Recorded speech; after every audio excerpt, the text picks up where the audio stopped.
Welcome to Capes, Cows and Masks, the show where we uncover the world of soups and science fiction. I'm Jake Hart. I'm David Oscar. And today we're doing our spoiler review of the latest film in the DC universe, Wonder Woman 1984. And on this episode, we have with us a very special guest, our first guest on Cape, Cows and Masks, and that is Craig McDonald. How you doing, Craig? I'm very well, Jake. How are you? Yeah, not too bad, not too bad. I've enjoyed my Christmas time off. I hope you guys have had the same. So there's been a lot of things coming on to streaming platforms this Christmas season, obviously due to the COVID-19 pandemic, such as Soul from Disney+. But one of the biggest talking points this year was obviously Wonder Woman 84. Several delays before the coronavirus happened were already inflicted on this film. And then it was one of the films, much like Tenet, that Warner Brothers were pushing to hopefully get a cinema release, that sort of savior of cinema thing. But in the end, they buckled down and were like, not in the US anyway, we can't release this in cinemas. It will be released in cinemas where they're open, but it will be debuting on HBO Max on Christmas Day. So yeah, let's get into this thing then. So Wonder Woman 1984 is, of course, the sequel to the first Wonder Woman film released in 2017, which shocked a lot of people with how good it was, how it reintroduced us to the character Wonder Woman. And, of course, the two people responsible for that were director Patty Jenkins and the lead actor Gal Gadot, who have returned for the sequel.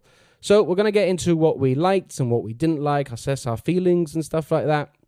So, quick synopsis, I'll say Diana Prince lives quietly among mortals in the vibrant era of the 1980s, an era focused on having it all. Though she's come into her full powers, she maintains a low profile, curating ancient artifacts and only performing heroic acts incognito. Eventually, Diana will have to muster all her strength and courage as she comes up against agents Maxwell Lord and Barbara Minerva, a.k.a. the Cheetah. So, I'm going to start off with you, Craig. What are your sort of overall thoughts of this movie? Not details or specifics, just how you sort of thought when you first left the screening. So I would say I definitely had a good time with this film. I think there was a lot that I was able to just sit back, enjoy, and generally smile at. I'm not gonna say throughout this podcast it's a perfect film. I think that it's a 2.5 hour long film, and it definitely feels like that at times, in ways that I just don't think it necessarily needs to be. But there was enough for me to get behind. I think there was a lot of like positive chemistry between the characters I really enjoyed. Like the action set pieces we do get are quite enjoyable.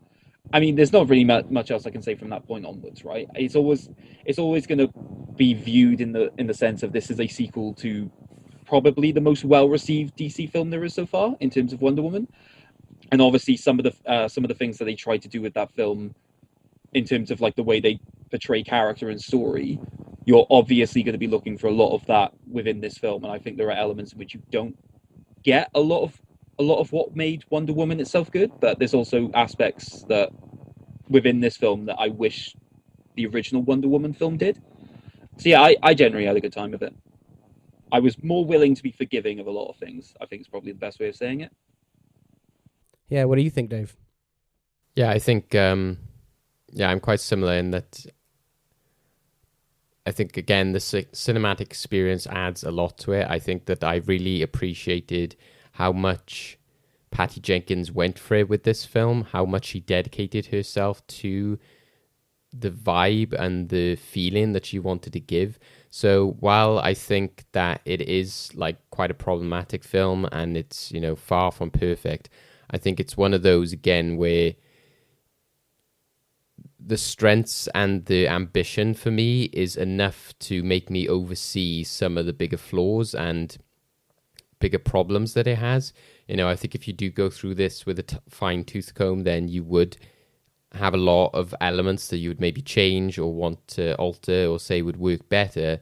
But at the end of the day, I still can't deny what Patty Jenkins has done and what she has managed to achieve with this film. And I think as well, from the reactions that I am seeing from those who don't like it, I'm quite surprised. Like the length for me as well, I actually felt was I actually really enjoyed having like a longer runtime. I think, again, we've talked about many times throughout the last few years, you were like, oh, it's too bad they couldn't delve into this. Oh, that was cut short, or that was rushed. We talked so much about rushing things. And, after films like, The Irishman and Avengers Endgame, a lot of people have talked about how people are getting used to longer content and, even in the cinema. And I think that like this is testament to that. I was kind of happy, maybe it was because, again, I hadn't been to the cinema in a long time, so I was kind of like happier to have the experience for longer. But I did feel that it served the story, because there was so much in there that even at the 2.5 hours, I was like, wow, even this isn't like enough for everything that you want to tell, kind of thing. But yeah, I just loved how much it went for that vibe. It was, the fact that the first film is like this World War epic, and it's more this dark, gritty tale, and it's all like, Diana experiencing the world, when she's so like the alien amongst everyone kind of thing, because she's so different. And it's got a lot of elements borrowed from like some of the Zack Snyder films and other DC films. So with this, again, I just really appreciated that she really went there and being like, no, this is a completely different kind of film. So we start off and like, the score and everything, it was like really, the sort of old, Superman movies. I really appreciated that, and I thought that went throughout it. And yeah, it's interesting because I compared it as well to sort of films like Godzilla, King of the Monsters, and Ready Player One, which are also very problematic films, but it kind of takes that level of investment to be like, oh, I get what they're doing here. They're just being silly for the sake of it. They're being cheesy. They want to be like overall like stupid and referential. And I think, and if you don't buy into that, you're going to have a very difficult time enjoying the film. And I think that the big screen adds to that investability, which, like I said, is why I think that it's tougher when it's on a small screen. And also just the general feeling of it's a bright and colourful, overfilled sequel, which, like I said on Twitter, seems to be my jam. Like I enjoyed Guardians of the Galaxy Volume 2 a lot more than a lot of other people. And somebody compared this film to that. And I was just like, well, I really like that film. So apparently I much prefer like more colourful and, overfilled movies than the average person. But I think that was apparent even in our first episode, wasn't it, Jake? The fact that like your top 3 were all these dark, gritty comic book films, and my top 3 were all these like elaborate, more colourful ones. So it's no surprise that I sort of enjoyed it more to other people in that sense as well. Yeah, I think, for once I seem to be on maybe the negative side of things on this show. I echo your thoughts, and I really appreciate what Patty Jenkins was going for. This more colorful, playful type of movie than the first one. But for me, it's just the execution that didn't land. I just think she missed the mark on how she executed it. I felt this was just a messy approach to a sequel. A bit all over the place. I got what the message was, but at times the message was a bit preachy. It was a little overboard into showing you what they're trying to say. And I don't know how to take this film. The first one was so good, so grounded, and built a great foundation for this franchise. And I just felt a bit on the fence about a lot of things in this film. But on the plus side, I do think all the performances were stellar. Gal Gadot really carries this film. I had a lot of fun with Kirsten Wiig. Pedro Pascal, I thought he was great, and he was looking like he had a lot of fun, but at times I did feel he just reined it in a bit with his performance. Yeah, but overall I thought the film was just trying to do too much. And even though it's a lengthy film, 2.5 hours, I'm in this sort of headspace where they're trying to do too much, and the things they are doing in the film, it's just not the pacing of it is weird, and it just feels long. So yeah, it's a weird space I am with this film. But another positive I will say, like you said, Dave, the music by Hans Zimmer was fantastic.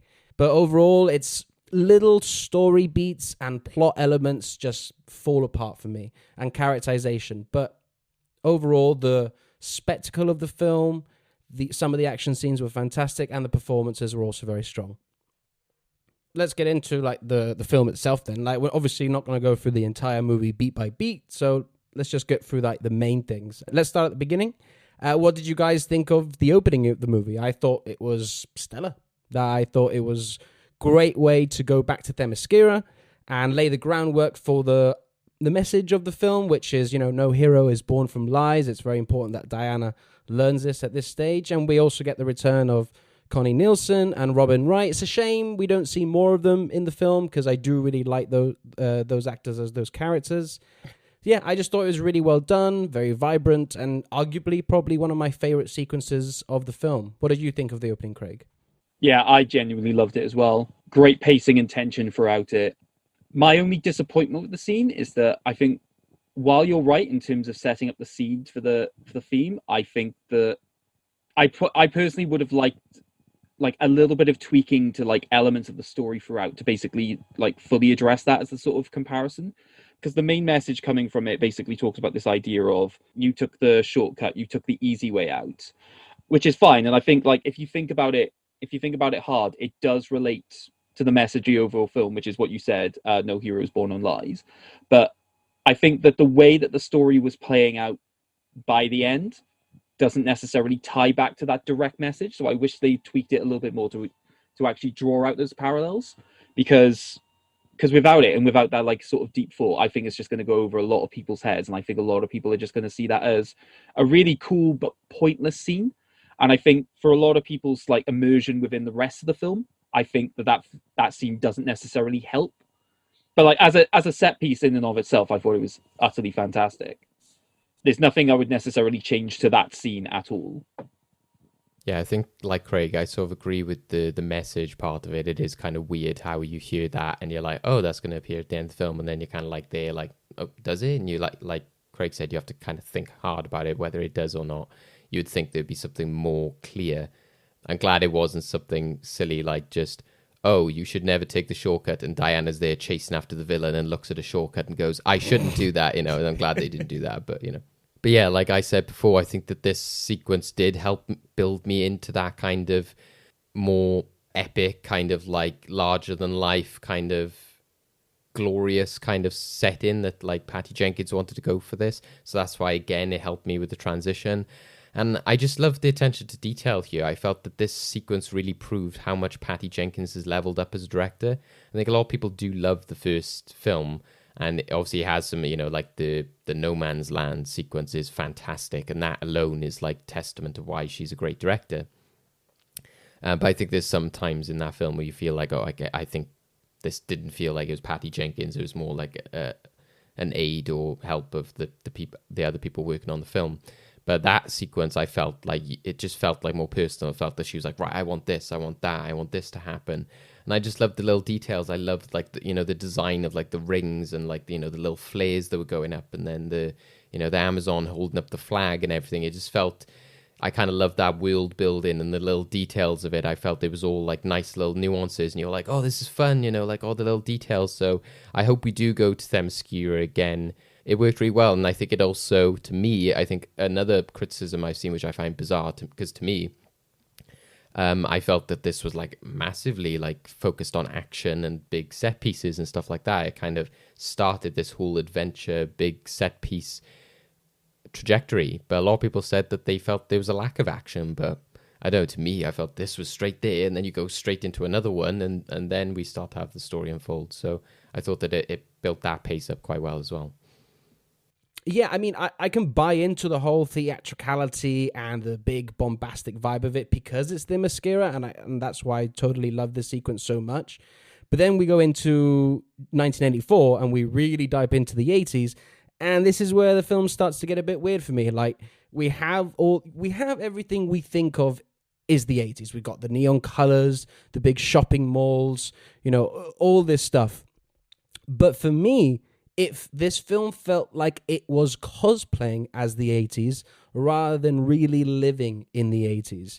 There's just something I always go back to, maybe Stranger Things, how that show for me really encapsulated what it was like to live in the 80s, the mood and the vibe and stuff like that. Because there was this sense of, falsality. The 80s, they like to think, it was this glorious, happy time. There was a lot of bad stuff going on in the 80s. We got the Cold War going on, huge problems going on in America, over here in UK, Margaret Thatcher and all that sort of stuff. So, the 80s wasn't as, cheery as people like to maybe think it is. I think they just get that perception from the style of movies that came out from the 80s, which this film was totally trying to be.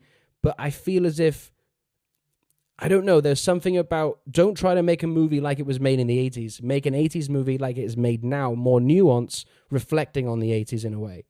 I don't know, there's just something about how this was all set up. And then we go into the mall scene with the big action sequence, which it was fun, but I just felt some of the moves of the lasso and her swinging felt a bit off to me. There's a pretty obvious wire work in there. And the one thing that really annoys me throughout this whole film, actually, which is set up here, and I don't blame Patty Jenkins for this, because this is not entirely her fault. And it's the big issue is the timeline of where this takes place, because we know in Batman vs. Superman that Diana has been living in secret since World War I. You know, she's not been out in public. She's not a known superhero. So placing anything in between the first movie and Batman vs. Superman creates a bunch of issues that overcomplicates things, I think. You know, every time she does anything in the costume, we have to take a moment that she takes out some cameras or make sure that she's not noticed by anyone and stuff like that. And look, I get it. This is before the time of mobile phones. But come on, people would notice this woman in this red and blue metallic armor swinging through the thing with a lasso. Come on, people. So it's just a weird situation where she's a superhero, but she's not a superhero because she's not allowed to be. It's just a weird situation. What did you think of the mall sequence and the sort of the beginning of this 80s flavor, Craig? So there's a lot there that I really disagree with you on. I think the 80s, as much as it was a dark time for people, I think it is also a time in which they were also just trying to actively big up like the idea of this fake image of positivity, right? And I think even the film draws on that a lot, right? The fact that you have Maxwell Lord literally having those infomercials all around the place being like I can't remember the exact wording of the message, but definitely trying to sell that idea of like the full stream, right?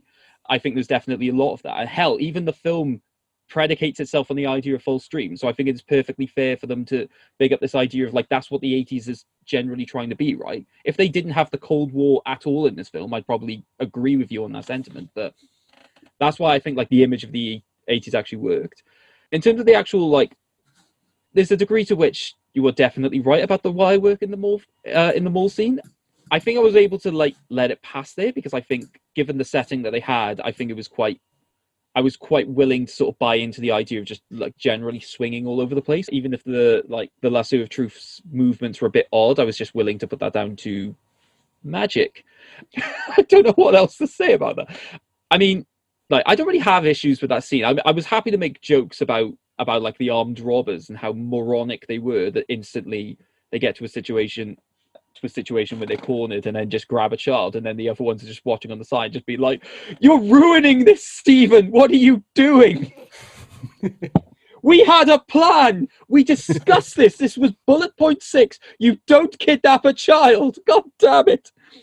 I don't have any defense for why people weren't reporting. Maybe it was a case of because she was taking out the cameras and people generally don't like crime, they were willing to just accept the fact that she wanted to be secret. But I don't know why nobody picked up on her anyway. But that's always going to be the problem with any of these cinematic experiences, right? There's always going to be some degree of potential plot hole that slips through because of like a lack of communication, right? So it's just one of those like unfortunate things to consider, but sort of necessary for the film to be able to take place in any meaningful way. So at that point, I was just like willing to overlook it. But it was a fun scene. The wire work later on in the film is where it gets a bit more dodgy for me, and there are moments I definitely want to talk about. I felt that that you could start to see the weird wire work here again, and I was kind of willing to buy into it because you were like, okay, they're going for this kind of like, you know, over the top feel to the film, and you know, there was also the fact that she doesn't have a sword and shield now, so they need to like think of ways in which she can avoid and do things without having like, you know, being violent. So the lasso had to come in a lot more. And yeah, I felt that whereas like some Marvel films and other superhero properties can sort of get their choreography quite right, I didn't feel that the choreography was quite there and how she sort of whips around. And again, maybe it was also that they wanted to do this more practical approach. So I think that because Patty Jenkins possibly wanted to make it sort of more believable, make it like these sort of Richard Donner Superman films and 80s films, they wanted to try and be as practical as they could. So for instance, as we'll talk about later, you know, the fact that she's literally on a harness, like running down the street or whatever. So I think that there was an element of that here. But yeah, again, I kind of do like that message that Craig sort of come up with there, that the 80s, you know, masking the problems, you know, the film, you know, the film is almost doing that with the truths and lies. I'm like, oh, that's quite nice. But yeah, I felt that as well. I felt that the 80s, they were just playing on the larger than life aspects of it, the kind of music video aspects of it, without being like, oh, we're in the 80s and we want to tell this 80s story. It was kind of like, oh, we're going to take this cheesy aspect of the 80s and sort of show it in this larger than life way. So it's almost kind of like looking through something through rose-tinted glasses. It's almost as if the story's being told through this idealistic view. So I kind of saw it as that, and kind of playing off the, like, you know, the popularity of it through things like Stranger Things. They're like, oh, let's just play this up as much as we can. And even when you think of films like Captain Marvel and stuff, you're like, well, does it need to be set in the 90s? There's nothing specifically that needs to be set there. So I think, again, sometimes it's a bit unfair to say, oh, well, why is it in the 80s? It's like, well, you know, there's plenty of other period pieces that don't have to justify being in that time frame. But yeah, I do disagree about the incognito sort of thing of Diana as well. To me, I always find it really bizarre that she would just be like, oh, I'm in World War One, and then I'm just going to do nothing for like 100 years. I was like, what? I was like, that doesn't make any sense. So yeah, it does take a bit of like buying into the fact that she'd be taking out security cameras all the time, and she would have been doing this for this entire period of time.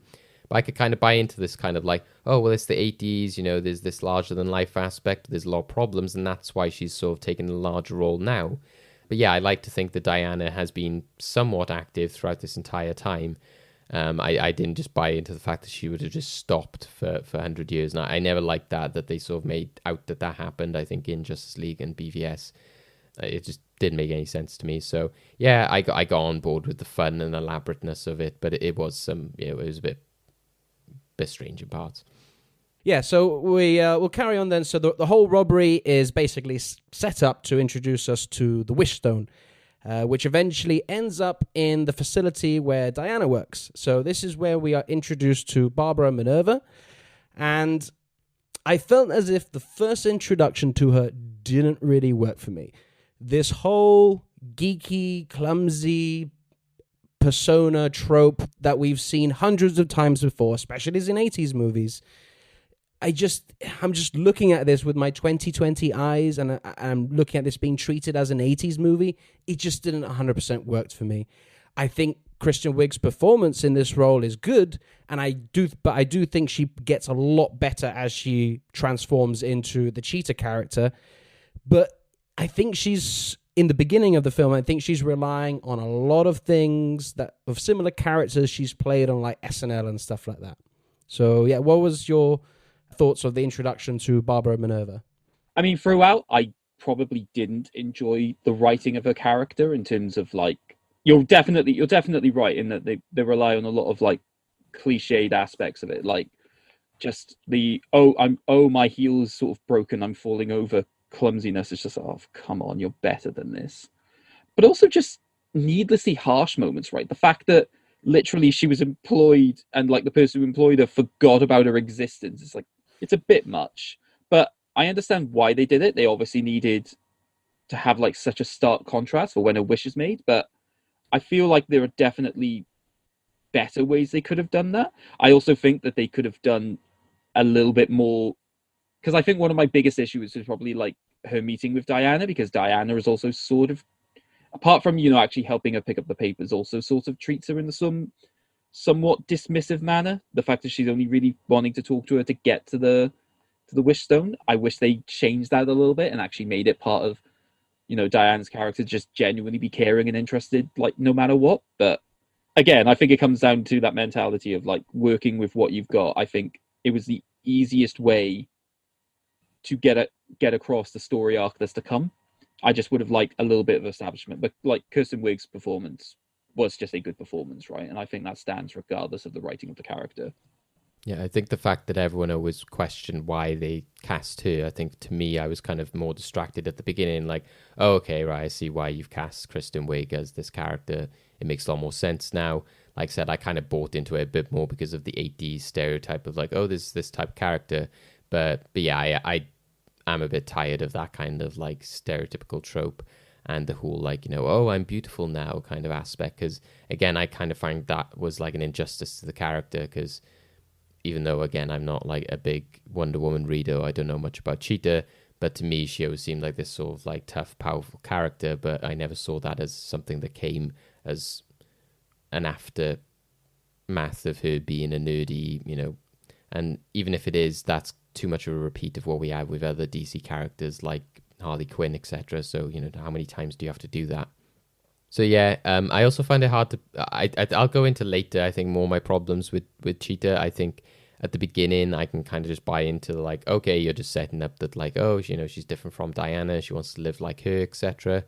I think it's more of a missed opportunity rather than them actually doing damage to the story, if you know what I mean. Like it's more in my mind like, oh, that would have been a better way to go with it, or why didn't you do that? But I can't hold the film to account for that because it's just simply they didn't do it. But it's not.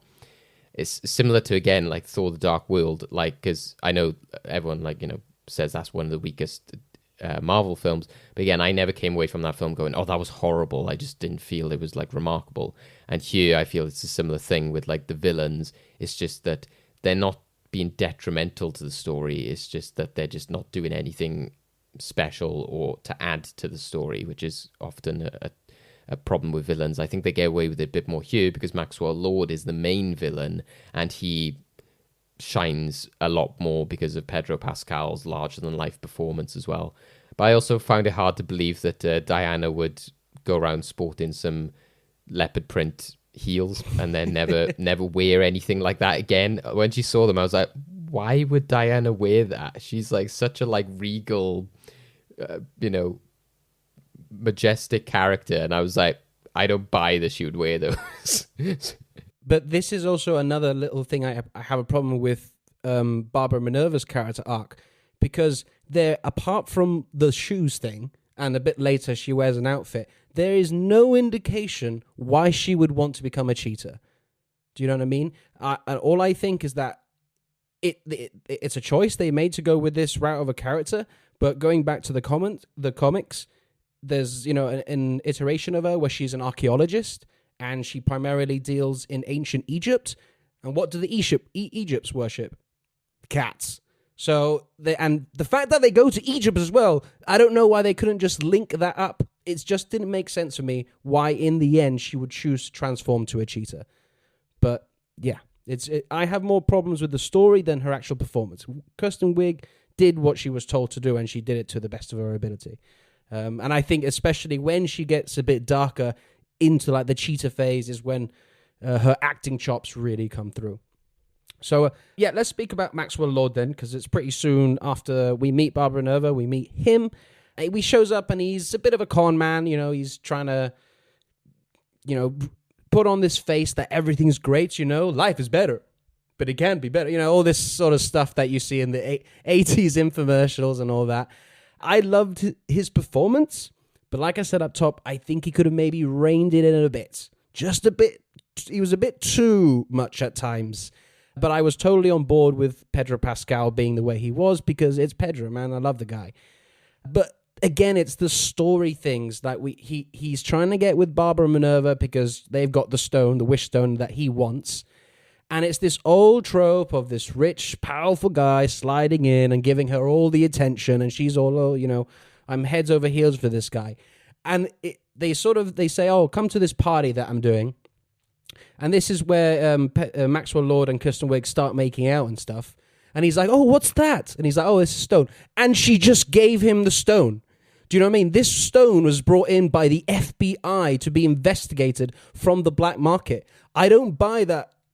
Oh, it's a story thing that it just doesn't make sense why she would just give the stone to this guy because she's just making out of him. It's just an old trope I'm so tired of seeing.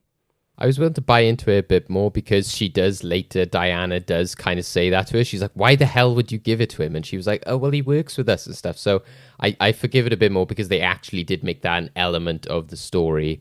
And again, it wasn't one of those things where like Barbara was just a secretary and like, he had managed to like, woo her and stuff. I was kind of willing to buy into it because I was like, okay, well, she is a character who craves attention and doesn't, is being ignored by everyone. So she's happy to have it. She's happy to sort of try and like please him and stuff like that. So because they made it an element of the film, I didn't have as much of a problem with it. Again, it doesn't add to the great cliche of this like silly, nerdy character who does stupid things. But again, because that was just the direction they went in, I was like, okay, well, I'll just let it pass because that's just what you've decided to do, kind of thing.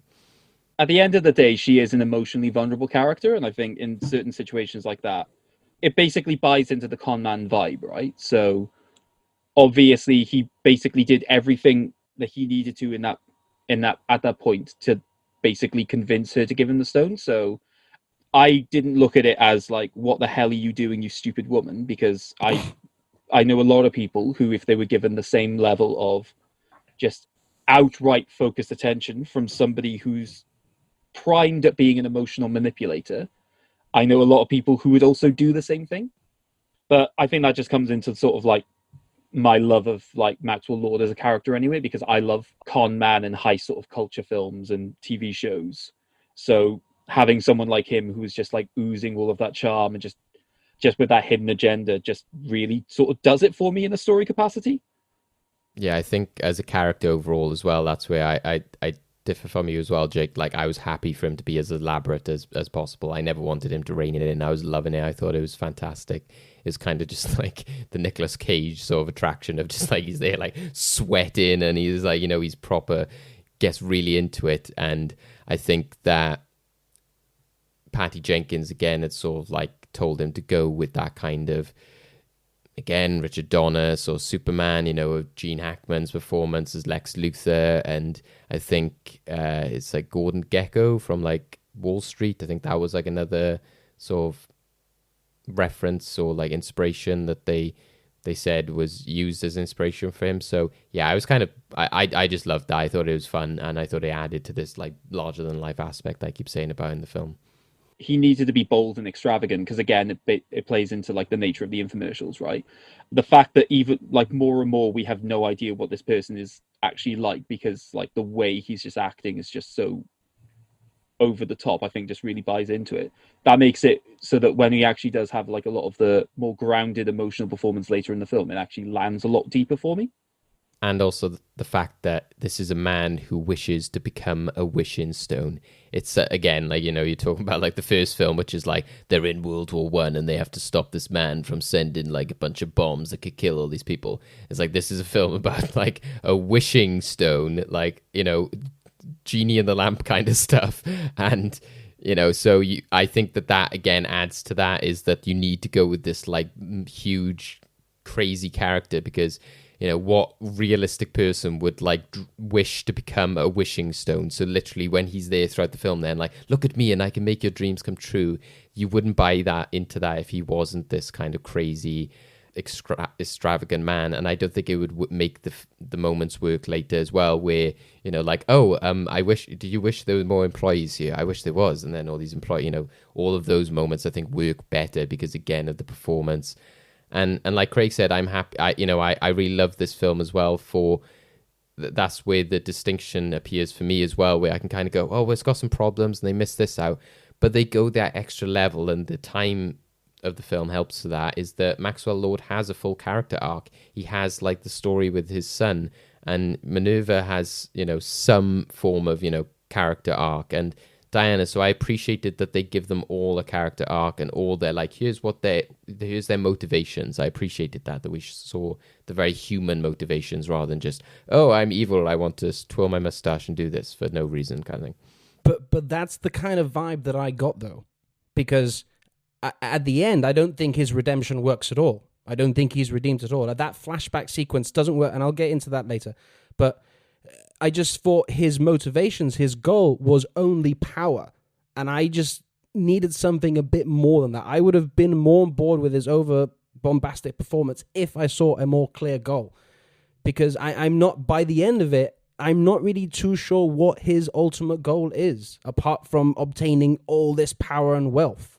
See, I think that scene with his son is like the clear one for that. You know, he's just like that. You know, your dad's not a loser, and you know, your dad. You know, you should wish for your dad to be a success. That scene where that guy comes in, he's like, I'm pulling out and all this, and he's like, he's really distraught that he's doing it in front of his son, and the fact that we've seen this character be like, I'm this big businessman, I'm really successful. Then he goes to his place of business, and you're like, oh wow, actually he's like really failing, and he's like just a cheap car salesman kind of character. I think that really sold that to me. Agree to disagree, I guess. So let's talk about Steve Trevor then. So it's before the party where all this happens, Diana and both Barbara and Minerva make their wishes on the wishing stone, not knowing that that's actually what it does. So then they go to the party, and this is where Diana encounters Steve Trevor, or I should say Steve Trevor inside somebody else's body. But we'll talk about that. Now, I personally feel as if Chris Pine was the standout of the movie overall. I thought he was fantastic. So good to see him back. The way he came back, it's a little shady. But I do like the switch where it's now Diana that's taking him through the modern world, unlike the first one where it was vice versa and schooling him. I thought it was a really cute twist. And then Pine, he does a really good job, I think, throughout the whole movie, until the last moment where once again he has to sacrifice himself so Diana can move on and save the world. So I liked the idea that he made her vulnerable, that the crack in her armor is her love of Steve. I think it's a really sweet layer to the character of Diana. And they are definitely the best part of this movie. Like, their chemistry is undeniable. Like, even in scenes where I didn't think they particularly worked, or they didn't really, plot stuff wasn't quite working, I'm still totally charmed by the chemistry between Chris Pine and Gal Gadot, because they're doing all the right things there. What did you guys think of bringing back Steve Trevor, and then obviously the chemistry between these two characters?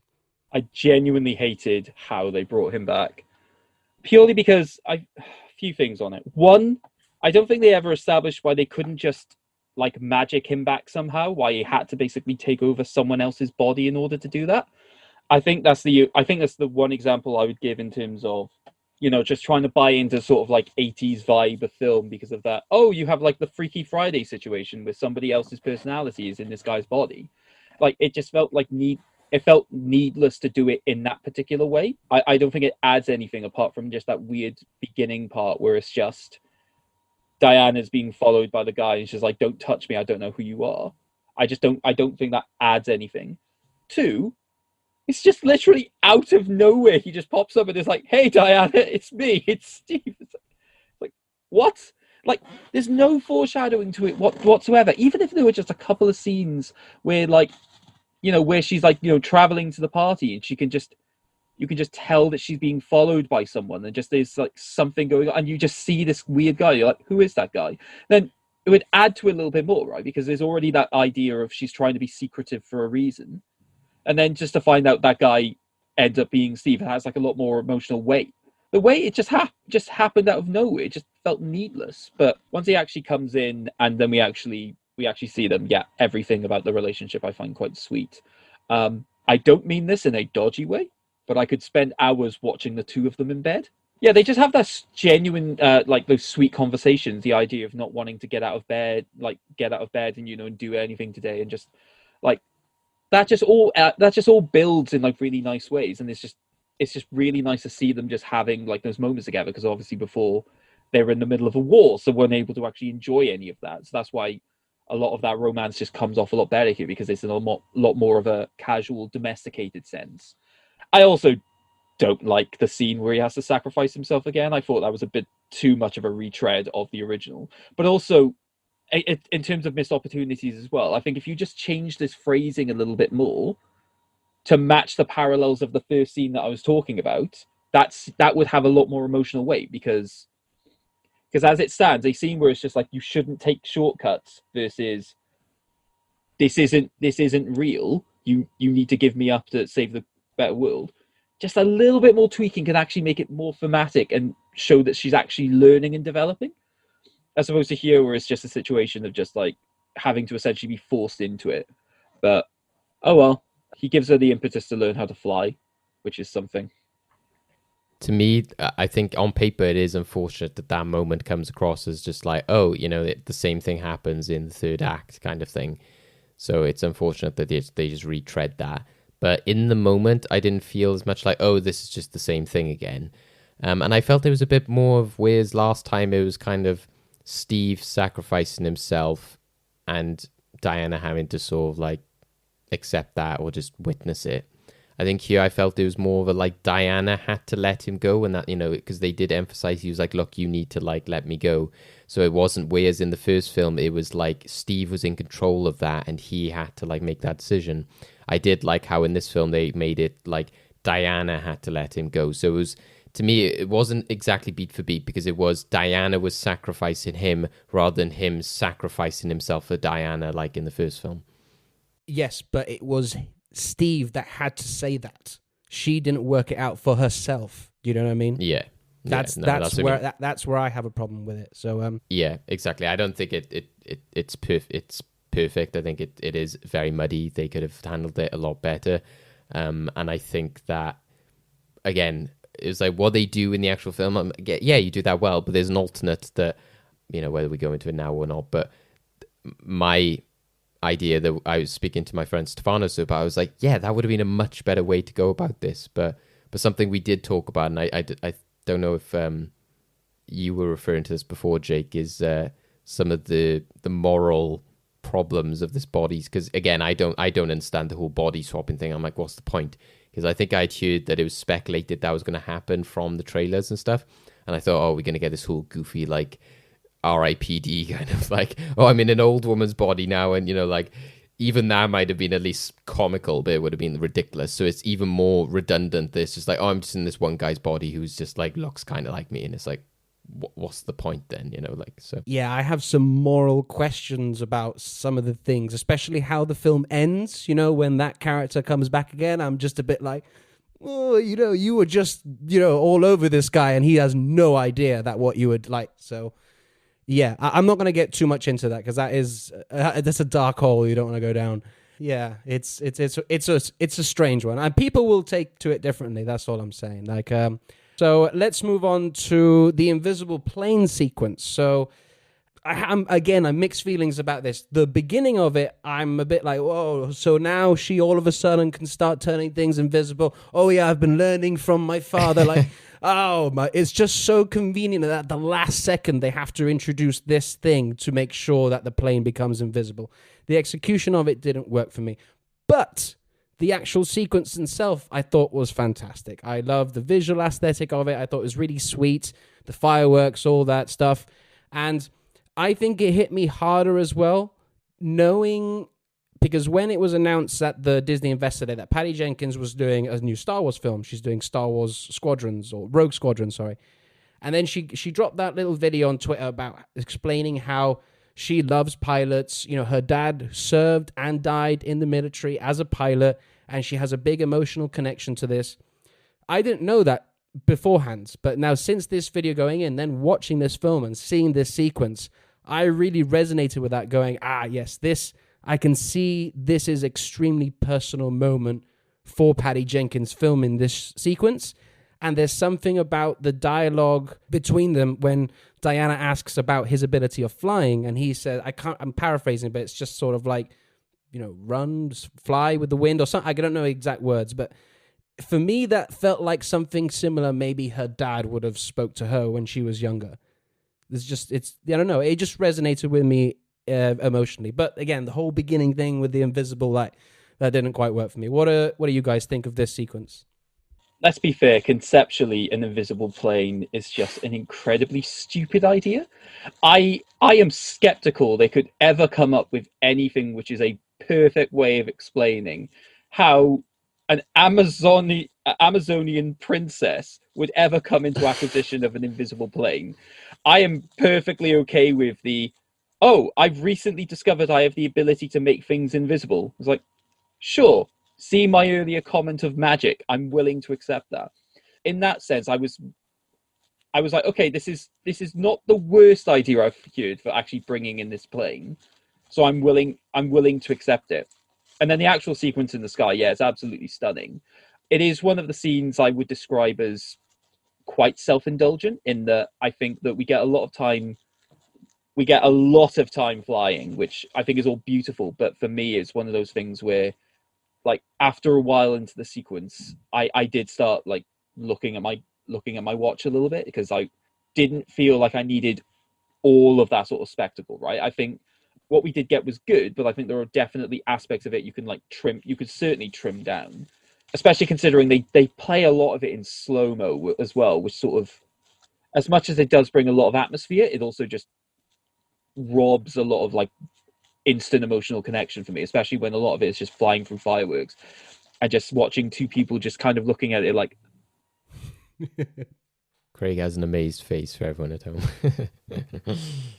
So, but I mean, obviously, in terms of, I think that's also one of the scenes that definitely sells why you should be trying to watch this in cinema, right? Because I think in order to have a scene where you're flying through fireworks, you need to be physically overwhelmed by them. So that can only really work as like for the initial impact on the cinema screen, or hell, if you have the ability to just watch it as large as you can, just larger than a TV or a laptop, for God's sake, just get a projector, just project it onto a wall or something. Just, you need to be overwhelmed by that scene for it to really work for you. Yeah, I similar to you guys, I really appreciated it. I really liked it. I liked how it added to the flying scene later. So it added the context of, like, I think it's like, let the wind carry you. Is it something like that? You sort of just let it, glide with you. So I appreciated it for that. I was scared that they were just going to go, oh, we found this experimental technology that they've been, trialing of invisible. And I was like, no, like that wouldn't have existed. So again, I was like Craig, I was happy just to buy into the, like, because magic, like I was like, yeah, fine. And, it kind of added to the, like, Superman vibe of Wonder Woman of being like, I can do anything. So I bought into that. It does drag out a bit more, and it's the whole slow-mo is a bit cheesy, but like Craig said, I think the cinematic experience adds a lot to it. And I also think, again, to me, this, even though it's not an action set piece, that's why to me I didn't buy into this kind of like, oh, there's not enough action. Because to me, there's so many big set pieces that to me, this seemed like a massive like action adventure story, because there was always something big or large scale happening. So that's why I'm still confused by people being like, oh, there's not enough action scene. Because even when there are big gaps between it, I still feel that they are massive set pieces, like the wall appearing in, Egypt, etc. When it's like the wishes coming true, and that scene when they're going through the fireworks, there was always this large scale to it. So I was kind of like willing to go along with the adventure.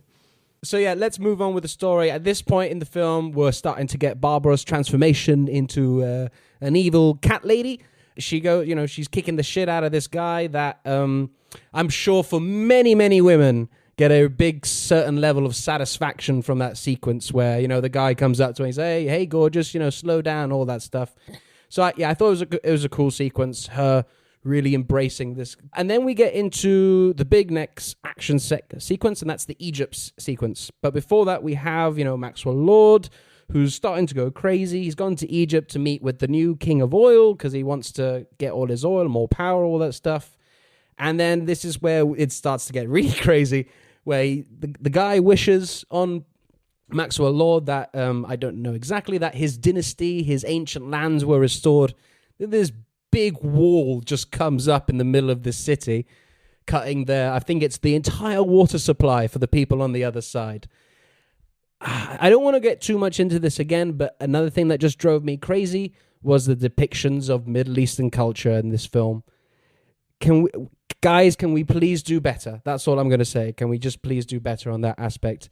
But if we go into the action sequence where Diana and Steve are running after Maxwell Lord and stuff, again, I thought there was another great action sequence. Bit of dodgy wire work again at times with her, jumping over the car and running, especially that running shot. That was a bit weird watching that. But overall, I felt the stakes. It was some good choreography. I don't know if you guys noticed the homage to Raiders of the Lost Ark when she goes underneath the lorry. That was quite cool. Yeah, what did you guys think of this whole big Egypt sequence? We just address the running scene in more detail and then just never talk about it again. Oh my God. It is one of the most unnatural looking things I've ever seen. I don't know how to describe it, but I every now and then I just find myself doing the joke actions of just the weird stride she's doing in that slow motion. It just looked awful. And there's a couple of scenes when she also starts flying where she also just does really stupid posing as well, which I just also have to parody. But also just the thing that this action had for me, which I was actually really happy to see, was just a lot more tension than I'm used to from like a lot of superheroes, because obviously this is the point where she's starting to lose her power. So when she's being shot at and is actually shot and is hurt, it took me aback for the first time in a while. I just saw the bullet wound go, and I was like, Jesus Christ! So just the fact she's genuinely struggling, and then you have Steve just like taking over vehicles and just like running cars off the road. So that all like worked really well for me, just in terms of that. But yeah, obviously logistically there are aspects of it which are not great, especially like the wiring and the weird slow-mo running. But in terms of like actual story beats, I think works quite well. Yeah, I think that this is probably my least favorite action sequence. I think it's problematic. There's so many, like I said, that weird shot of her like running. I don't know why anybody saw that and went, yeah, that's great. You know, it looks so goofy. Like again, in the Washington sequence, it's okay because she runs for like only about like a few seconds, then like flies off. So, but here having this kind of like clearly green screen kind of moment didn't work for me. I much prefer the moments which are like when she's, like Craig said, when she's injured, because we've recently had quite an issue with that as well, even with Mandalorian, where we're like, oh, he's indestructible, he's literally bulletproof. So to see a superhero then be like, oh wow, you know, we're seeing an actual weakness and something that could take them down, it was refreshing. But also I liked like when she was in between the trucks, and we've had that as like an image on quite a few sites and trailers and stuff, when she's like pushing the trucks, you know, it's, again, that kind of Captain America holding onto the helicopter saw moment. So that is always like fun. I didn't feel that Steve added anything to this. So this is my one of my biggest problems with the film, is that he's so inconsequential apart from just the whole like Diana doesn't want to lose him aspect. I just didn't feel like he did anything here that justified we need to have Steve Trevor for this. It's like anybody could, you know, like you could have had any sort of person who's, you know, competent. Well, even actually any, you know, just a normal person. We've seen it quite a few films in which it's just like the nerdy or unphysical character kind of just gets their way around it by sort of like accidentally hitting into people and that kind of stuff. But yeah, I just didn't feel like by here I was like, oh, you could have just had any psychic character play this role. And it was quite hard for them to sort of get around the fact that like Diana doesn't want to hurt people, and she doesn't want to like, you know, she needs to do it with all her lasso. I'm like, in a moving sequence on a road, that's really hard to do. And the other thing which I found really hard to believe was the whole like helping the children on the road thing. I was like, that was, again, I bought all into it all in Washington and in the mall. But I was like, here, I was like, really? Why? Why did we have to have that? We've bought into like Diana saves children.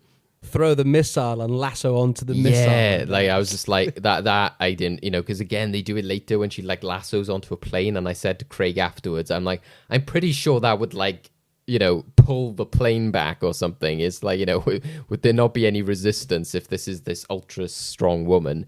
The fact that these kids who just live on a busy road, who like, and their parents like, yeah, we don't give a shit, just go play football in the middle of the road. Like they literally, even when they save them, they're not like, oh my God, thank you, I was in like the kitchen or so, you know, they're just like, thanks, you know, yeah. They're just there like, oh, thank God. I'm like, it was really hard to buy into that moment because it's so stupid. I was like, I don't buy this for 1 second. I don't even buy that somebody would live on somewhere like that. It looked like a petrol station. It didn't look like a house.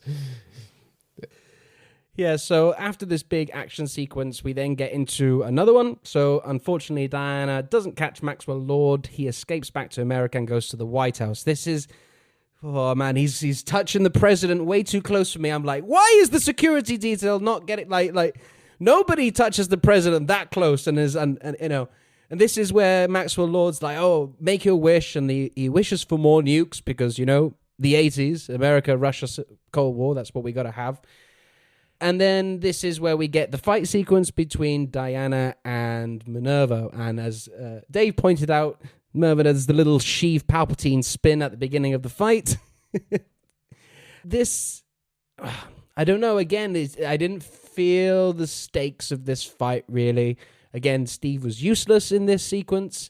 The only thing I will say I really liked about this sequence was how when she was twirling her lasso and blocking all the bullets, I thought that was pretty cool. But again, there's just more outrageous choreography and stuff like that that just didn't fly for me. It's a lot of repetition for me, so I don't know if you guys thought the same. Like, what about you, Craig? For me, this is probably the weakest action scene. I think there's a few things harming it for me. I mean, one, the fact that both Diana and Steve are unable to be like as effective as they could be, but also this just points out the glaring problem with like Barbara's development at this point, right? Because this comes after they basically discover what the wishing stone is, and they discover, right, this is what we have to do to solve it, and she instantly then just goes, I don't want to give this up, and then that's the instant turn into like, I'm gonna beat the shit out of you, this is my villain moment. There's just absolutely no build to that, right? We see her enjoying the things that she's wished for, yeah, fine, but we never see her like physically addicted to it in ways that she's just like, I can't give this up. You don't even see like, even I think David and I discussed this like after watching it, the scene where she's beating up the harasser, we'll call him. It's not even like a scene at the end where she reflects, just being like, oh yeah, like this, I can't imagine living any other way after this. It's literally just like, yeah, these are nice things happening for my life. You're gonna have to lose them. I can't give them up. Punch, punch, punch. I just think for the sake of like her character, we just needed more reasons to believe that she would instantly turn to like just beating the crap out of Diana, but also just holding such level of like hostility towards Diana for being perfect. I think that's the other thing I just didn't really work on, given the fact that like from your world, before you wished on anything, Diana was the only person who did anything vaguely helpful for you. She helped you pick up those papers. She saw you in a bad situation and helped you. I don't understand why instantly she's the one you target for just like, oh, like everybody loves you, perfect Diana. It's just like, where has this come from? Yeah. And then the fight itself is just like a relatively unsatisfying beatdown because of it. So yeah, I mean, it was just like the weaker point of the film, but then it just builds up to Diana having to renounce the wish and get her powers back. So yeah, because that's the next part of the movie, which, you know, it was an emotional moment that between Steve and Diana, but again, as we've already sort of spoken about, it's the Steve thing of him having to say, you need to let go of me, you, like, not her realizing it for myself. And then we get into the flying sequence. I don't know what are your thoughts on the flying sequence? I know I gathered from Craig he wasn't too much of a fan. So this is, well, the Steve thing is actually where I theorized something that I was like, oh, that would have made it much better. But the flying sequence, I'm sort of the opposite of. But to me, I think what actually would have made this film a lot better, and that sort of end sequence, that moment with Steve makes it clear, is that they actually would have been better if they didn't have Steve Trevor. You know, well, they could have had Chris Pine appear in maybe flashbacks, or like, you know, she could have seen him wishing he was there or something like that. But I thought what would have made this film better is actually if they didn't bring him back and she didn't wish for him. And the entire film was based on she wants to wish him back, and she's just constantly there torn on whether she should. And then that's what Maxwell Lord could have over it. He's like, don't you want to wish Steve back? You know, rather than this kind of like, oh, you've got rid of Steve, don't you kind of want to bring him back again? You know, it would have worked so much better if she just like was torn by that the entire film, because they had already set up that she was kind of missing him all the time, and she had his pictures, and she was constantly, oh, I was in love once. So if she constantly had that, and they would have had more time to build up the Minerva, Barbara relationship there as well. So she could have then been more jealous of when, you know, because if they built up that friendship more and Diana had, you know, latched onto him more because she was missing Steve, I thought that would be made much more sense. I thought that would have been so much better, that she would have then had this moment of like, no, I don't need to wish for this. I accept that he's gone. But maybe they could have had him as like a ghost in her mind, kind of like constantly there, like thinking what could have been or what she could do. It would just be the you know, what's the, you know, the thing Maxwell Lord constantly would have had there on a plate, like, this is what I can give you kind of thing. Yeah, I really like that idea. I also think it comes under I think it comes a lot more thematically under this idea of like taking the shortcut.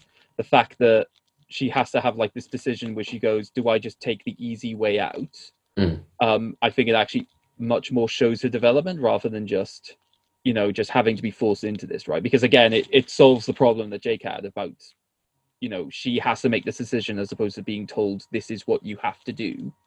But I will say that the flying sequence for me did actually make the film. I felt that like this is the moment that Patty Jenkins was building to, kind of like what you said, Jake, with the flight, the jet sequence. And I think it was, I'm surprised that it hasn't gone down more well with audiences already, because I think for me it was kind of like this moment that like, wow, that is Wonder Woman. Yeah, the wire work of the choreography was a bit goofy, but I kind of bought into it because, again, it was this Richard Donner Superman kind of moment. It was the flying through the clouds, everything's idyllic. And I did like the aspect of, like, her anger and frustration from that moment of her, like, whipping away. I loved that, like, she was so distraught by that this moment came after that. And then it threw back to what Steve was saying earlier. So I thought that this was, like, the real emotional core of the film, and I really liked it. I liked that moment of freeing herself of this emotion that she had. And also, I know a lot of people have said before, like, why doesn't Diana fly? Why doesn't Wonder Woman fly? Because she does, I always liked the way that in Justice League and stuff like that, like Superman's there with his arm out, but she kind of just does this straight, like plank-like flight. And but in the film, she always like leapt and, jumped. So I was kind of like watching, like, oh, yay, we got the flying. That's awesome. That's like probably the only big spoiler of this film, but that's amazing. So I'm surprised more people aren't like, happier with this film, especially DC fans, because they're like, we finally got Diana flying, kind of thing. So I thought it was really nice, yeah.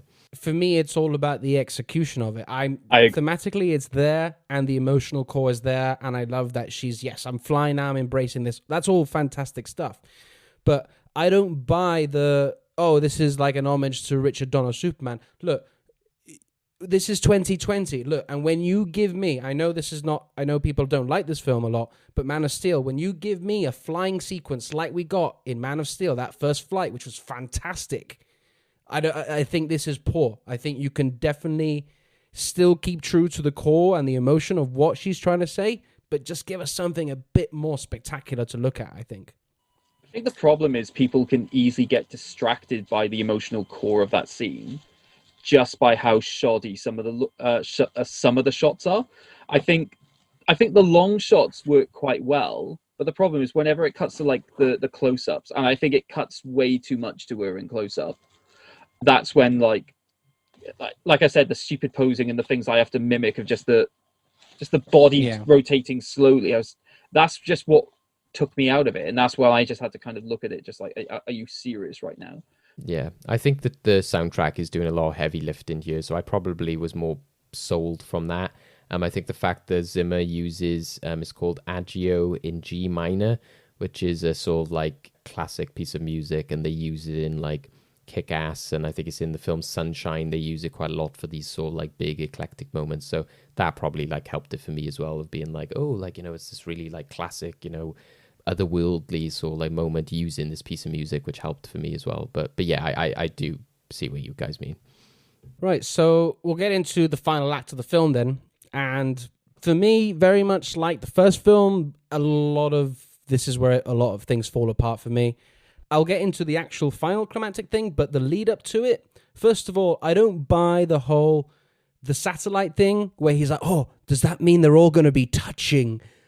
What the hell? Like, no, I don't buy that 1 second. I feel as if the stone, it feels like it has to be physically touched. Like, I don't buy the whole we're all connected and touching via satellites. I don't know. It doesn't make sense to me.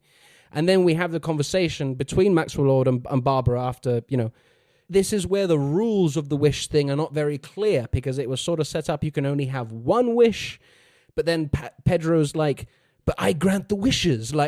So it's very unclear what the rules are of this wishing thing. So somehow maybe she wishes to be an apex predator. How that translates to a cheetah, I don't know. Again, there's no setup at all that she likes cheetahs or cats. Because or she liked her shoes, Jake. She liked the shoes.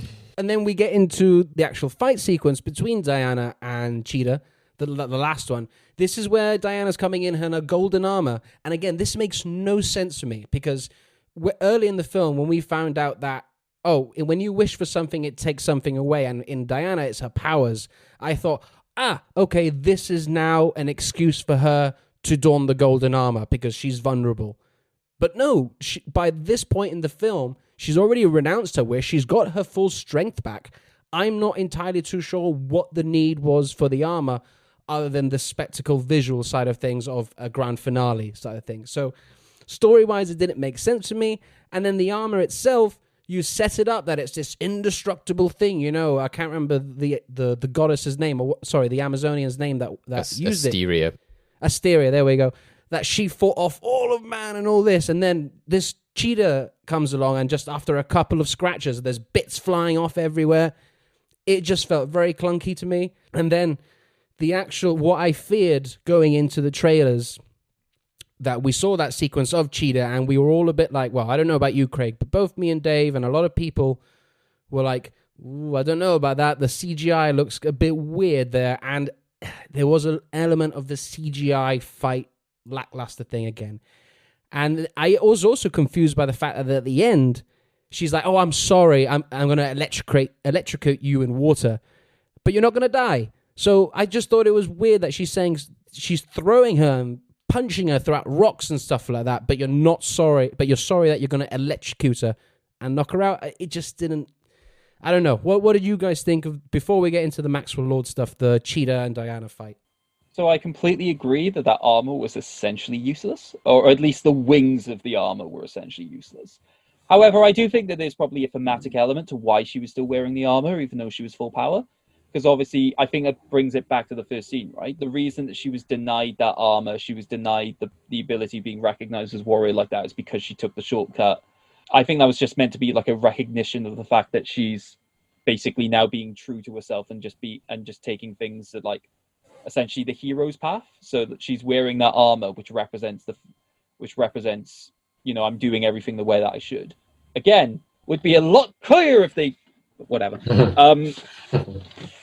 In terms of so, I mean, Cheetah was never going to really look that good. So that was just an inevitability for me. So it didn't come off. It didn't come off great. I mean, there are like elements of like good combat here and there, but it's hard to call it consistent. In terms of the actual, like, I'm sorry for electrocuting you thing, I would assume that the distinction in that situation is purely going to be between one of I can knock you out, therefore making you unconscious, but if I electrocute you, probably will kill you, which is something I don't really want to do. Why Cheetah is able to rip apart the armor, I'm going to use this for the final. Actually, no, I'm going to have to use this excuse one more time. But magic. Yeah. So I'm willing to buy into the touching element, because I think that the way that the wishing, at least from what I understand of the wishing stone, the way that it's sort of meant to work is that idea of like, it's not necessarily like the physical touch, but it's like the transfer of like spiritual energy in a sense, right? So that's why you end up having to touch a stone to transfer your energy. I think the way that they explain it, that's a satellite basically, essentially, like, let's face it, satellites and TV often works by like elements of radiation, right? So that's why I was able to accept the idea of like transfer of energy in that sense. The energy from the wishing stone is being captured in a different way. Yeah, obviously like a bit dodgy in ways, but I think, yeah, when you're dealing with a guy who's literally essentially turned himself into a genie, I think there's got to be a degree to which you can accept that, like, okay, he has the ability to bend the rules a little bit. And even the granting Cheetah a second wish, he did say, granted, this is a very tenuous defense, but he did say, like, I'm feeling generous, implying the idea of, like, okay, I could probably give you specifically another wish, but, like, I did also have the sort of theory of, well, he is technically a different entity from the wishing stone that she placed her wish on. So is it a case of this wish is the wish that she's granting on him, and then her original one was wishing on the wishing stone? But again, that's really tenuous as a defense, but it's the one I believe. God damn it. Yeah, I think like I echo a lot of your guys' thoughts. I enjoyed the fight for what it was, between Cheetah and Wonder Woman. I think that, yeah, I find Asteria as a character and like a goddess like weird that they brought that character into it. Like you, I kind of felt there was like, oh, just for the visual aspect, like, oh, doesn't this look cool? I think part of what Craig said is true as well, is the fact that, like, the hero's journey. But also I just find it weird that, like, in the backstory, it was just like, oh, she like stopped all these people by kind of being the punching bag, as if all these warriors would be like, hey, there's this gold woman over there, let's like beat the crap out of her, because even though we know we can't do anything, it was like, how does that stop them though? Like, she's just like, hey, come punch me, you know. It's not like she's actually there with her wings holding them back or anything. Like you said, it's weird then that they get like pulled apart. I think, yeah, I found Cheetah did look a bit better than she did in some of the trailers, and when you had the close-ups of her face, I was like, okay, it's a bit better than I anticipated. But again, it would have been nice if they had the faith in it to have it like set in the day, or even in that White House scene. I actually would have preferred if she was Cheetah by that moment, because I think that would have added something to the fight scene. I never really bought into the like, oh, she's like, you know, wearing the leopard skin coat and everything. I was like, can't we just get Cheetah at this point? You know, that would have made that scene a lot better. And do practical effects, for God's sake. I get it for some actors that are like, oh no, I don't want the stuff in my face. But by God, it would look so much better. Exactly, and especially because I was saying earlier about the wire work, they seem to be going down that approach. So it is kind of like, you know, juxtaposed in that sense. I don't know why they didn't for this. So yeah, you know, I enjoyed it for what it was. I thought that the satellite thing like was good just to get across what they wanted to do. I think the kind of like look into my eyes element was a bit better to go with maybe the touching. But again, so I don't know why they got caught up in that whole like, oh, you have to touch the stone. Well, it's just like, what's in a man now? Just change the rules. Yeah, so, you know, I enjoyed it for what it was. And, you know, I was kind of glad Cheetah didn't die, because maybe they can redeem her in a future film. And yeah. So, yeah, let's get into that sequence as well. And I have, again, I'm sorry, guys, but I have a few issues with this sequence as well, because I believe me and Craig, we spoke about this after we saw it, that I liked the fact that they went for a more emotional and thematic finale in the sense, you know, other than what we saw in the first one, which was a big CGI fight with Ares.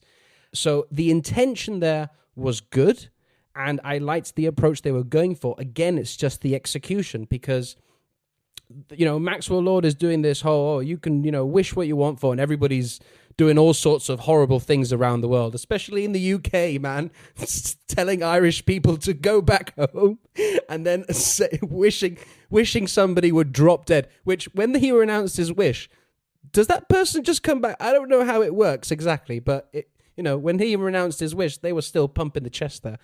And so, you know, Diana's trying to get this lasso onto, you know, and do stuff, and it's not working. So how in God's name did she just sneakily get the lasso onto Maxwell Lord's leg after all this time she's been attempting to throw it at him, and it's just not working? And then again, it's well-intentioned what Diana's doing at this moment. You know, she says, I'm not speaking to you, I'm speaking to this world, where she's giving this whole speech about, letting go, moving on, all this type of stuff. But for me, there's no emotional weight to that, because the world doesn't know who Wonder Woman is. Everybody knows who Maxwell Lord is, and hearing his voice because he's a TV, like, this person has been in hiding for 60 years or so. You know, she's been incognito, not saving the world, but being very sly about it, removing all footage of her, stuff like that. I just think this moment would have made so much more emotional weight if the world knew who Wonder Woman was, and that was her voice speaking to her. Like, for me, I would have been like, who's this?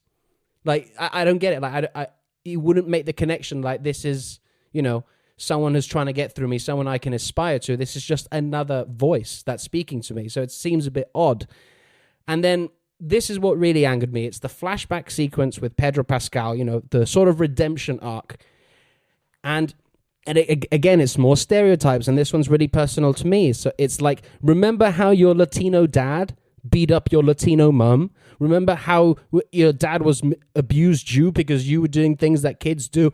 I mean, fuck, man. You finally put a Latino in one of these big superhero movies as a lead, and you give them the stereotypical background, this idea of this macho, drunk Latino dad beating up his mom. I'm just so mad about this in so many ways. I just think they can do so much better. And that's the moment where it just all crumbled for me, and I felt no redemption for Maxwell Lord's story arc, even with the kid and stuff. So, yeah, I just wanted to get that off my chest, because I'm very passionate about, you know, my Latino heritage, wanting to see more Latinos in Hollywood, and especially these big blockbuster films. And when they do, I hate it when they just go back to the stereotypical stuff. It just makes me angry. Well, to quote Rogue One, Jake, you've been fighting this fight since you were 6 years old. You've been, again, the representation. But yeah, no, obviously I don't think Craig and me could like argue for that, because like you said, you know, that's why representation is important, because it's like those people from that background who are going to like feel and react to that, which is like why to me, I was like, I did think like, I was like, oh God, it's this trope, but it's not obviously going to personally affect me as much as yourself. I mean, yeah, I will not defend that backstory. Even if they happen to choose less harmful stereotypes, I still think bringing in the backstory at that point, I think cheapens the entire thing. I don't agree that it completely nullifies all of the redemption story, but I understand, Jake, why for those reasons you can't buy into it. So I genuinely love the ending.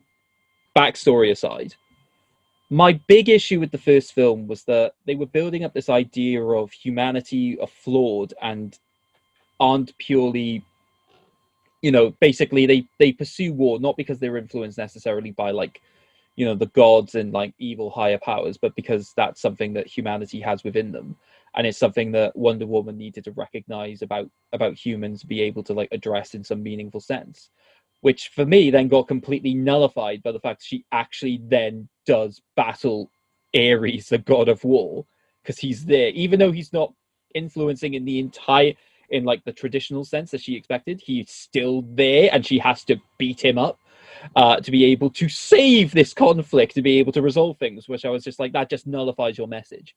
One thing I'm going to add to that as well, because I think it helps address one thing that Jake said, is that the other thing about it as well is that it brings this incredibly, you know, human nuanced situation of just like, you know, sides and conflicts down to this idea of just champions on either side battling for the fate of the world, which is a very god thing, but it's not a very human thing, right? Because the idea, like, because I think generally like the overall like mythos of DC is trying to bring gods down to a human sort of level. So when you then perpetuate this idea of like, you know, the gods fighting godly battles for the sake of humanity, robs it a bit. In this situation, however, what you actually have, and I think this is really important, is a situation where the conflict is resolved by like basically pleading for humanity. I actually think it's really important that you don't know who's giving you that message, because again, it comes down to that idea of if you just go, oh, it's Wonder Woman, we have to listen to her. It comes down to that idea again of the gods telling you what you should be believing, as opposed to a situation where, let's face it, all of these people are watching carnage going on around them, right? There's one element of the film we haven't discussed, which I think is a bit stupid, but I think it builds up slightly for this. It's just the fact that the instant that the negativity of the wishes are happening, this instantly results in riots. I don't understand why all of these riots are suddenly just popping up all over the place. Obviously, it makes sense for like Egypt, where there's a massive partition wall, and people are obviously going to riot about that. But when they go back to like America and there's instantly riots, that just makes no sense. With that, however, you can't deny that all of the people who've been making these wishes are going to be surrounded by absolutely awful situations, right? You literally have people who've been making wishes for people to die, and other people making wishes for the Irish to be rounded up and arrested. Right? Everyone's going to be witnessing awful things, right? So that's why I think it's quite pertinent that when you then have this voice basically saying, look at everything that's going on, like, look at what these wishes are costing you. Is it really worth it? You need to renounce the wish. I think that's why it's a lot easier for me to buy this idea of like, you know, people then reflect on their own situations and actually then make the right decision. Basically, they develop from those situations. And it comes off a lot more meaningful because it's a human decision. It is a human emotional conflict, which is resolved by taking things from a different perspective. Even Maxwell Lord, even having to take the perspective of, I was trying to do all of this for my son. Look at how I've treated my son to the point he's now in danger. I have to renounce my wish. And the fact that it's not resolved by like a big conflict, I think it's just really powerful and moving for me. And that was why I sat there watching this ending, just going, this is what I wanted Wonder Woman to be. These are the sorts of conflict resolutions I wanted. So the fact that I'm able to get it here now makes me really happy. And I think it was one of the reasons why I was willing to just forgive a lot of the setup of the film, just because I felt the ending was just quite strong for me in that regard. I also think it's quite ironic that the man who's basically perpetuated himself throughout the idea of the con man gets defeated by the sleight of hand in terms of the lasso of truth. Because let's face it, like that's why she was able to get it to fit on him, because she was able to distract him in a way that like he couldn't see coming, which is ironic for the man who's basically deceiving everyone. So I got a lot from this ending. I'm really happy with it. Then we get the Christmas scene, which just is a bit weird. Yeah, the Hallmark ending. Okay, this is why I love doing podcasts. I'll give you that, Craig. You've turned me around a bit on the ending. I didn't see it that way. So and I find it fascinating from a behind the scenes point of view, because once Craig said that, once we watched Wonder Woman, the first one, I was like, oh yeah, like, because even watching the film, I was kind of like, oh, this would be really cool if it went down the, oh no, it's gone down this angle. Okay. But then once Craig like explained more about like how it would be better, I was like, God, yeah, that's like so blatantly obvious. That would be the better option. Why didn't they do that? Was because Patty Jenkins did set it up, and she literally, the film is setting that up because that's how she wrote and directed it. And then literally the studio was like, no, you need to change this. So then in this film, you know, she has come out and said now that like they let her do what she wanted in this film. And that's why I think it is so unfortunate that people are reacting negatively and bashing on it, because it is like, you know, this isn't good for the reputation of like creatives having control over their own stories and not listening to the studios. Because especially if people are saying there wasn't enough action, well, studios can now say, well, you know what, Patty, you were wrong. You shouldn't have done the moral better ending. You should have had the big like CGI fest at the end. But, you know, it wouldn't have worked because, you know what, Maxwell Lord would have turned into like a monster or something. It's like, it wouldn't have made sense. It's just so, I mean, two things for this. It's one, I felt so vindicated when you told me the other week, oh yeah, it turns out Patty Jenkins wanted your ending for the original Wonder Woman. I was like, yes, I'm not just insane. This is something the creators actually wanted, thank God. But also, I mean, I also can see how they would have done Maxwell Lord. I don't think he would have turned into a monster. I think all it would have been is just for like, I think he would have chosen like 50 gym buffs and be like, okay, in exchange for your wishes, I'm taking all of your strength, and he would just embody all that strength, which is given how he was doing it, it would be an understandable power-up, but again, just unsatisfying, because that's the freaking point. And yeah, I could see like you, I really loved the fact there was the sleight of hand. I could buy into the fact also that people didn't know it was Wonder Woman, because it was the lasso of truth that was doing it. So it was almost as if truth was speaking to them. It was like their own voice was telling them that. So it was kind of personal in that way. And if they're buying into this like idea of a wishing stone telling them what to do, then they can buy into some other like, you know, ethereal voice. But I think the only bit that did throw it for me was just how much it was stretched out, and the fact that I couldn't get out of my head that Pedro Pascal was just there in a room with fans on him being like, this is the one. I was just like, without the music, because the music is going for it at this moment, like Hans Zimmer's turned it up to like an 11, as we say. I just thought without all of that, it would have just been him with some fans like, I am here. And I was like, this must have been so weird to film. It was like the music did, again, a lot of heavy lifting in this moment. But again, the Gal Gadot moment brought it forward. Yeah, I will say about the music, in this moment, it was fantastic hearing A Beautiful Lie by Hans Zimmer and Junkie XL from Batman vs. Superman. Again, I know I like this film. I know a lot of people don't like it, but that track, well, that score in general, but that track is one of the most beautiful tracks I've heard in a comic book movie. So I'm really glad they brought it back, and it made thematic sense to bring that back, considering the story they were telling with lies and truth and all that. Yeah, as Craig alluded to, then we then get into the final scene of the film, which I like to call the Hallmark scene, because it is very cheesy and it's also very, very weird. When, you know, the guy who was Steve Trevor comes along, and she's like, I get it, they're meant to sort of signify that she's now opening herself up to the world. But there's this really awkward and weird thing when that guy comes, and there's this unspoken thing of like, I've been kissing you, I've been sleeping with you, I've been doing all these things with you over the last few days, and you have no idea. And do you know what's the worst bit of this from a production point of view as well? Is I just was seeing here on like the IMDb, etc. Is Christopher Paloha who plays him. and he's just credited in the credits as handsome man. I'm like, oh my god, this does not help the like angle we're talking about of potential harassment. It's like he doesn't even have a name. He's just based on his looks. Like the poor guy. I just like the idea that the reason she was actually looking at him is just going, I really hope I didn't leave anything in this place, otherwise that's going to be really awkward. But can we also just address that I felt that this one, I didn't think this for a moment was Washington, D.C. or even America. I was like, have you filmed this in a country where the restrictions are like better or something? Because I didn't buy for a second that this was in the original cut of the film. I was like, as soon as I saw it, I was like, this is like lockdown. Oh, we're releasing it at Christmas. We now need to change it from 4th of July ending to Christmas ending. But it looked like London to me. I was like, is that London? 100%. Like, no way was this film going to be released in June, and then you end the film with a Christmas scene. Exactly. Like, just be absolutely. This must have been added in later for sure. So again, that studio mentality, I don't know, like, was if people can't watch a film and be like, oh yeah, this is set at a different time of the year from which I'm watching it. Especially when in the film she says, oh, it's the 4th of July fireworks. But it's like, it made even less sense that she was like, oh, I'm going to go out 6 months later. Yeah, and see how happy everyone is after I've done something 6 months later. And it looked like London, which is apparently Washington, D.C. But it would have been nice if she did, you know, like if they say, oh, do you want to go for dinner sometime or something like that? It seemed weird that you went, okay, see you around. I was like, what do you mean see you around? You live in Washington, D.C. It's like, it's not going to be like a local village. How likely are you to see the same person again on the street? It's like stupid.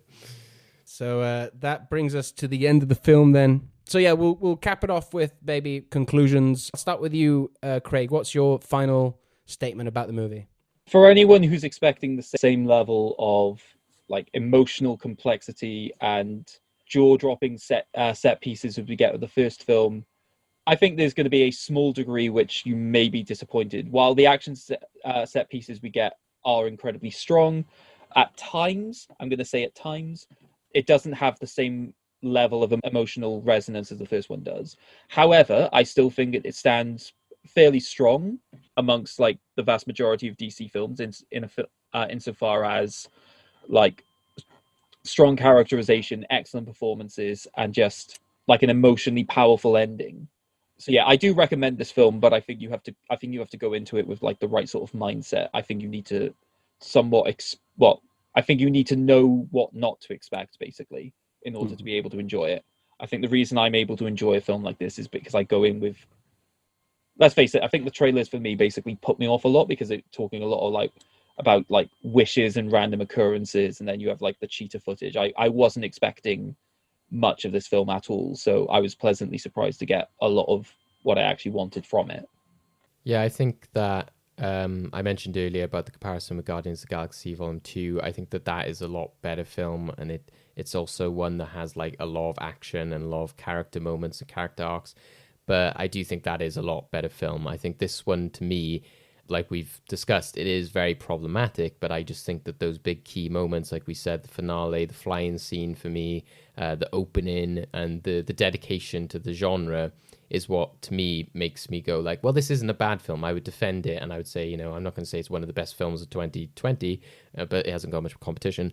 But, you know, I'm not like they're saying it's like, oh, one of the best DC films ever, but they do divide themselves, to me, to sort of structurally problematic as an actual film, and just you don't get on board with it as a fan, which I think is interesting. When we were talking earlier about, Craig was mentioning that idea of if you want to buy into like the human aspect of like gods and, you know, bringing it down to the level of humanity, it's interesting. Then you have a film like Man of Steel, which literally is like, oh, let's have these two titanic gods battling and leveling a city at the end of the film. So it is like, you know, juxtaposed like what you prefer. You know, it's like, do you prefer that kind of stuff, or do you prefer the more human elements? So for me, this definitely goes into the pool of Birds of Prey, Shazam, the first Wonder Woman, potentially Man of Steel, of just being something which is got more of a creative flavor, got its own voice, which I can appreciate, and is more, there's not really any like, oh, that story element really fails. Whereas I think, to me, unfortunately,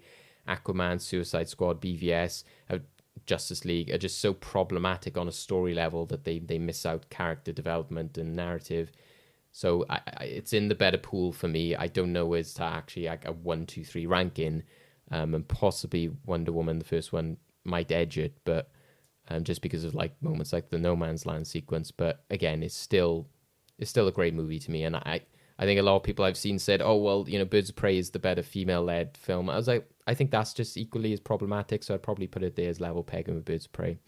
Yeah, I don't think this is a bad movie. I know I've stated I've had a lot of issues with this film, but there is still a lot of good in this film. Some great action sequences, some really emotional moments. Like I said, I think the best thing about this film is the chemistry between Gal Gadot and Chris Pine. They just carry it all the way through, and I love that.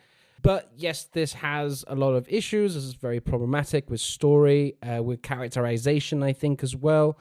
But I do think it's a movie people should definitely watch. I'm never going to say it's a movie that shouldn't be watched, because I think somebody will find something they can enjoy in here. I think a lot of it is down to personal taste, whether or not you prefer big bombastic stories and stuff like that. I'm like that with some of the Fast and Furious movies, where I sort of, just be like, don't really care about the story. I'm here for like the more crazy aspects. And if you want to look at Wonder Woman like that, that's absolutely fine. So yeah, I recommend watching this film if you can, watch it in a cinema, because there's some really amazing sequences that need that cinematic experience. But for me, I just had it's a lot of problems for me personally, that it's lower in my pecking order of the DC films. It's again, and another important thing to say with Wonder Woman 1984, people who are throwing things at like people and critics and like bashing them, there's nothing wrong with like having an opinion or having two different versions. I said on Twitter, I was like, first Wonder Woman is this type of film, the second one is this type of film. Both are fine. Like you don't need to go like harassing people online. I've seen a lot of people saying that it's like another Last Jedi scenario, which is really sad and unfortunate, because we don't want that again. It's just for anybody out there who thinks that it's right to just comment on somebody saying why their opinion is trash, just please don't do that. It's just not a cool thing to do. And especially for people I've seen who have actually been harassed by other critics. Shame on you. That's just... No, yeah. Shame on all those people. And look, I've disagreed with Craig and Dave countless times on this review. but I'm not going to be like, you're trash, man. Like, they can like what they want, man. Like, it's just... I mean, if anything should be taken from this podcast, is we had a nice civil discussion. We basically said, here's what we thought about these aspects of the film. I think probably the harshest thing we may have said is just, I disagree with you strongly about it, which... Yeah. If that's going to be the worst we get, like, my God. Fucking brilliant. Amazing. Yeah. If only Twitter was like that. There's no point asking Twitter to be anything but what it is now. That's why I stay off that's why I stay off the damn thing. Right, so let's get out of here then. So, as we do, Craig, we're going to end the show with plugs, or where people can find you and keep up with what you're doing. Where can our listeners find you? So, as I've already alluded to, even though I do have a Twitter, I don't use it at all. So there's no point following me there. It's also no point in following me on any other socials, such as like Instagram, unless you want to look at the same 9 pictures of Ribena over and over again. However, where you can find me is you can find me on the podcast Well Good Movies. So I am one of the co-hosts, along with David here, who I lovingly lent out to Jake to be able to do this from time to time. Basically, you can find us on all podcast services like Spotify, podcast app on Apple, and I don't know what the Android equivalent is, but I'm sure we're there as well. Also on YouTube as well. We post all of our episodes there. Or you can find us on the website, Fresh Take, which is freshtakehud.com, where we basically post reviews and general like hot takes on film and TV coming out. Every now and then I will write something. I think the most recent thing I wrote was a review of chapter 14 of The Mandalorian. Yep, chapter 14, so the tragedy. Yep, so you can find me there. Yep. Thanks for listening. Glad to have you on, Craig. Dave, what about you, man? Yeah, you can catch me obviously all the same places Craig just mentioned. My Twitter is more active than his, probably about the same for Instagram. But yeah, you can catch me, David Osgar, Osgar, on Twitter. You can also catch me on Letterboxd. And actually, Craig, you started Letterboxd recently, so you can plug that as well. I have, but I've only written like 2 reviews for it. So yeah, catch me on Letterboxd at David Osgar as well, and on Twitter, and yeah, on freshtakehub.com. Yeah, awesome. And you can find me on Twitter and Instagram at SweatyJake. And you can also find out my hot film takes on Letterboxd at Jake Hart. Before Capes, Cows and Master, we also have our other show that I do with Dave, The Mondaylorians, with our pal Niall. So please check out that show, as we've just released a season 2 overview of the entire show. So talking about all our favorite moments and stuff like that. So please check that out. And you can find Capes, Cows and Mass on Twitter and on Facebook at Capes, Cows and Mass. And also follow us, subscribe on Anchor, Spotify, Apple Podcasts. And if you're feeling generous, please give us a review, as it all helps. And then with that, everyone, we wish you stay safe. Happy New Year. And we hope you enjoy the rest of your time off. So see you later, guys. Bye-bye. I'm going to whip onto a plane now, guys.